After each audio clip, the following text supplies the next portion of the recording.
ជំរាបសួរអ្នកទាំងអស់គ្នាសុខសប្បាយទេថ្ងៃនេះសូមចែកចាយរូបភាពនៃផ្ទះដ៏ពិសេសដែលយើងបានជួបកាលពេលទៅលេងនៅខេត្តកំពតកាលខ្ញុំទៅកំពតលើកមុនមានពេលខ្លះអត់ដឹងធ្វើអីដល់ចឹងក៏ជួលម៉ូតូមួយហើយចេះតែជិះទៅពីអ្នកប្តីប្រពន្ធហើយក៏ជួបគោដែលដឹងថាត្រូវដើរខាងស្ដាំពេលដើរលើផ្លូវក៏ឃើញគេស្ទូចត្រីនៅបឹងមួយដ៏សែនស្រស់ស្អាត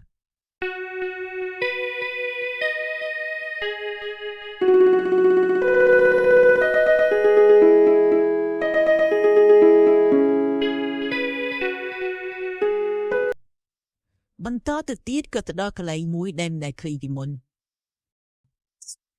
ដូចជាគម្រោងមួយដែលមានផ្ទះទូចស្អាតហើយមានខ្លះទៅក៏មានរាងដូចជាផ្លែផ្លែមគុតមិនដឹងថាគេសង់សម្រាប់ជួលឬក៏សម្រាប់លក់ព្រោះអីអត់មានអ្នកណានៅនឹងផងអត់អាចសួរគេបានហើយក៏មិនដឹងថាកន្លែងណាដែរព្រោះអីចេះតែជិះទៅក៏មកដល់នឹងទៅបើមានបងប្អូនណាដឹងសូមជួយបញ្ចេញយោបល់ប្រាប់ផង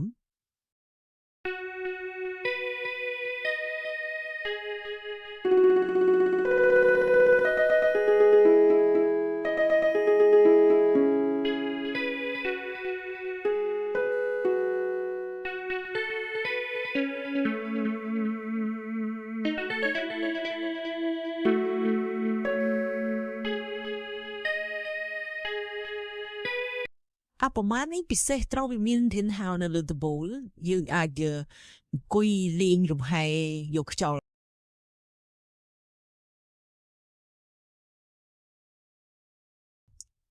ខាងក្នុងមានកន្លែងចក្រានបាយជាមួយនឹងកន្លែងអង្គុយលេងនិងកន្លែងញ៉ាំបាយជាមួយគ្នា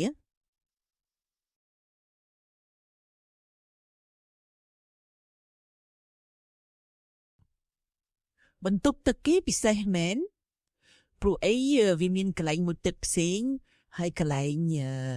បង្គន់ផ្សេងតាមតែមើលឃើញផ្ទះនេះសង់រួចប្រហែលលើ 90% ហី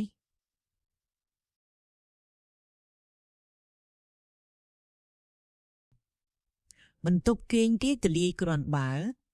ហើយគេមានធ្វើទូដាក់ខោឲ្យមួយទៀត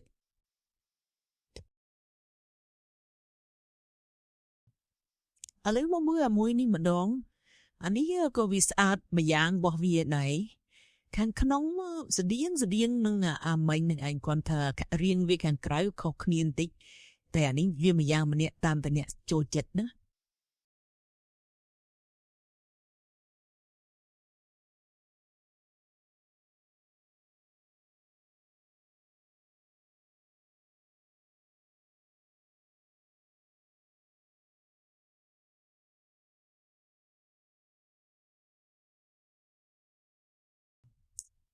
ឥឡូវ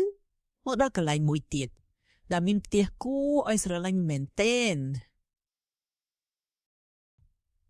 ផ្ទះនេះស្អាតណាស់បងប្អូនអើយមិនដឹងថាគាត់សង់សម្រាប់ធ្វើអីទេធ្វើជា resort ឬក៏សម្រាប់ផ្ទាល់ខ្លួនគ្រួសារគាត់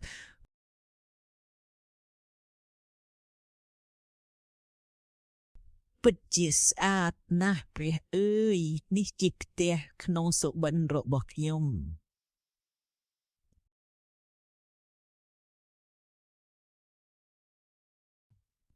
ជាទីបញ្ចប់នេះសូមអរគុណលោកអ្នកដែលបានទស្សនាហើយក៏សូមទាំងអស់គ្នាបានប្រកបដោយសេចក្តីសុខសប្បាយជារៀងរហូត